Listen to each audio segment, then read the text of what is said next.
Mais d'abord, comme chaque vendredi, l'enquête de la rédaction d'Europe 1 sur le chantier de Notre-Dame ce matin. 5 ans, 8 mois après l'incendie qui ravagea la cathédrale, elle rouvre ses portes ce week-end aux fidèles et aux visiteurs. Bonjour Caroline Baudry. Bonjour Dimitri, bonjour à tous. Alors, ce qui frappe d'emblée le regard, Caroline, c'est la fidélité de Notre-Dame restaurée au bâtiment d'origine. Est-ce qu'il fallait reconstruire le monument du XIIe siècle à l'identique ? Eh bien oui, avait insisté l'architecte en chef Philippe Villeneuve. Il a eu gain de cause et le chantier, Caroline, fut absolument gigantesque. Oui, il n'a échappé d'ailleurs à aucun Parisien ou touriste durant 5 ans. La cathédrale au cœur de la capitale engloutit sous des montagnes d'échafaudage 500 tonnes de tubes métalliques et cette grue jaune, Dimitri, qui dépasse largement les tours de Notre-Dame avec ses 84 mètres. C'est l'une des plus hautes d'Europe. Résultat, le joyau gothique a retrouvé sa charpente et son toit de plomb. 6000 mètres carrés rénovés, 2000 statues et décors réparés. Un dernier chiffre et pas des moindres. Plus de 2000 hommes et femmes ont travaillé sur le chantier. Des menuisiers, échafaudeurs, d'horreur et j'en passe. Oui, c'est pas n'importe qui, Caroline. C'était la crème de la crème du savoir-faire à la française. Oui, des ouvriers d'élite qui exercent des métiers centenaires. Connaissez-vous les dinandiers, par exemple ? Absolument pas. Qu'est-ce que c'est un dinandier ? Ils sont dinandier ? Spécialisés dans la sculpture en feuilles de métal. Et les facteurs d'orgue ? Non plus. Ce sont eux qui construisent et entretiennent l'instrument. Ah bah oui, Rebâtir Notre-Dame à l'identique demande de respecter un cahier des charges extrêmement précis. Heureusement, les plans de la cathédrale rénovée par Viollet-le-Duc au 19e ont été conservés et les scientifiques ont travaillé main dans la main avec les artisans. Prenez les nouvelles pierres blanches des voûtes.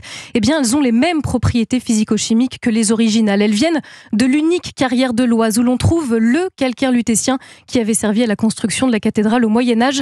Prenez le bois, les restes calcinés ont permis de déterminer l'âge et l'espèce de chêne utilisée qu'il a fallu travailler à la main comme au XIIIe siècle. C'est ce qu'explique Rémi Fromont, architecte en chef des monuments historiques. Ces charpentes-là, elles sont le fruit d'une logique technique qui est liée à une logique de matériaux. La logique technique est liée aux matériaux bois à cette époque-là, c'est les carrassages manuels parce que c'est ce qui fonctionne le mieux, tout simplement.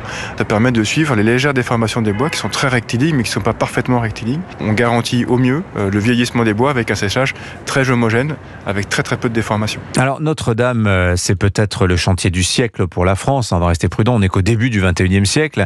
En tout cas, c'est celui d'une vie pour tous ces artisans, Caroline. Oui, certains confient même que si leur carrière avait démarré par ce chantier, eh bien la suite leur aurait semblé un peu fade. C'est dire. Écoutez Cyril, un ferronnier de 53 ans, il a construit la structure métallique sous le plateau liturgique sur lequel se trouve l'autel. Je finis là-dessus et je me dis que je vais partir à la retraite tranquille parce que j'aurais fait Notre-Dame. C'est une cour de récréation pour nous. On a eu notre petit moment d'émotion quand même. Et on sentait de la fierté.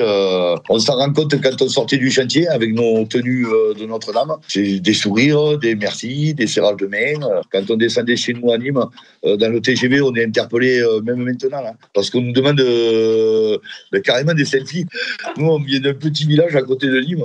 Donc vous vous rendez compte, on est devenus des stars. Des stars chez nous, quoi. Pas d'inquiétude, les ouvriers seront toujours aux abords de la cathédrale. Elle rouvre, mais la phase 3 du chantier démarre, cette fois pour restaurer les façades extérieures et les arcs-boutants. Ils sont financés par les 140 millions d'euros de surplus de dons.